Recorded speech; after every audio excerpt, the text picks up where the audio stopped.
Ladies and gentlemen, this is TVP World. You're watching another edition of Military Mind, bringing you news from the front lines. I'm your host, Benjamin Lee. At least 4 people were killed and 32 more injured in the wake of a Russian missile attack on Odessa, which struck a law academy in a popular seafront park. The regional governor had said that 7 of the injured, including a 4-year-old child, were in serious condition. Russian missiles and drones have also reached Kharkiv, Ukraine's second largest city. On the front line, meanwhile, Russia claims that it has captured the village of Semenivka, northwest of the strategic town of Avdiivka.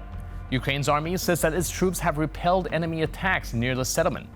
An announcement comes a day after Moscow claimed the nearby village of Novobakhmivka, with Kyiv admitting that the condition of its frontline forces was worsening.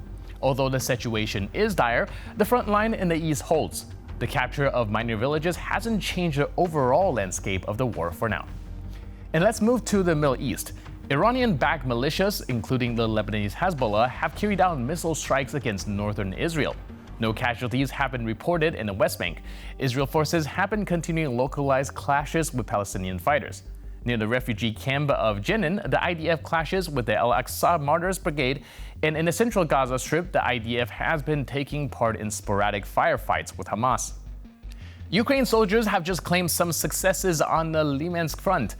They've been able to recapture crucial positions from the enemy and have replenished what they call their exchange fund.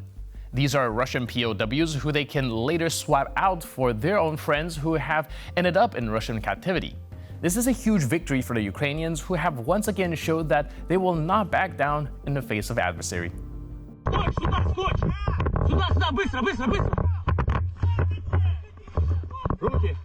Руки нахуй! Ходи по одному! На колени встали! Сколько здесь было?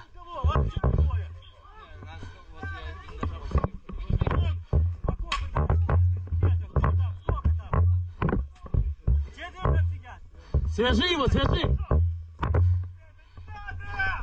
Свяжи его, блядь!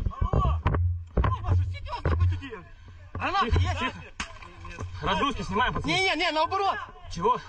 Вони всі в броніки должны виходити. Выходи. Наверх. Стой! Валу! Магазины вытаскивайте. Не надо, все там снимется потом. Да? Подъем. Давай, аккуратно, по одному. Now, let me tell you a little story from the adventures of the 148th Separate Airborne Brigade, also known as ECO. In this upcoming video, you'll get to see some real action. A Ukrainian pilot spots 3 enemy mortars, and our heroes from ECO handle each one of them like absolute pros. Now, this fight is all about teamwork, and these guys know how to get the job done like nobody else.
Reports say that the Russians are carrying out an assault on Ukrainian positions using Hangar armored vehicles, including those tank turtle of theirs.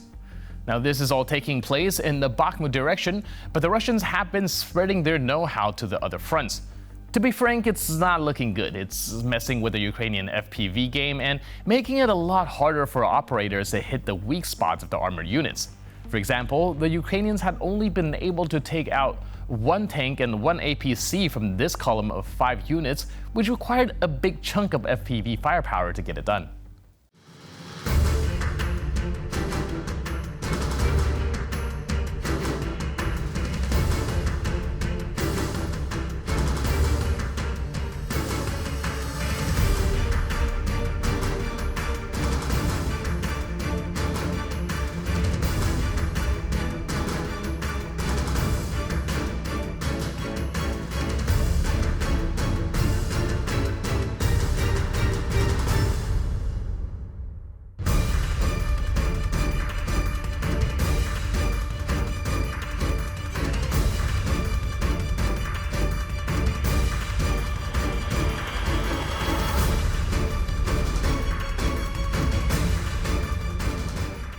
Missile strikes using JETMs have hit enemy positions in the Donetsk and Zaporizhia regions.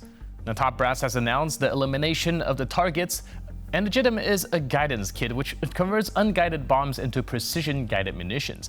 Basically, they make scary weapons even scarier.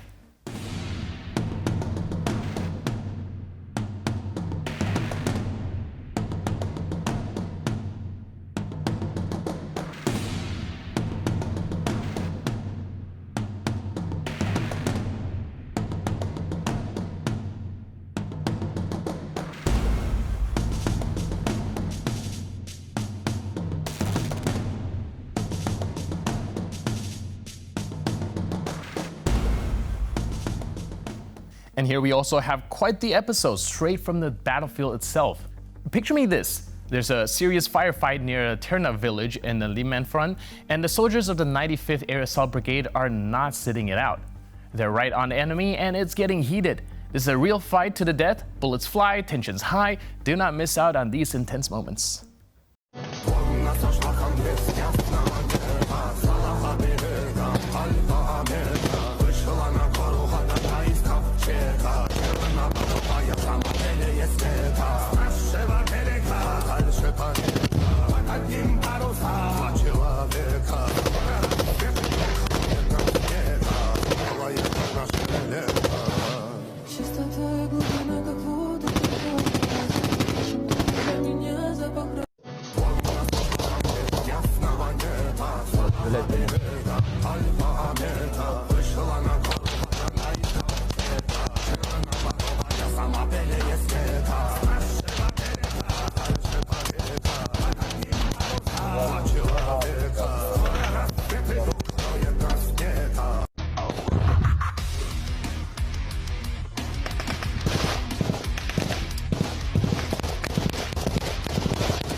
And with that footage, we conclude this edition of Military Mind. But for more news, update, and commentary, please stay tuned to TVP World.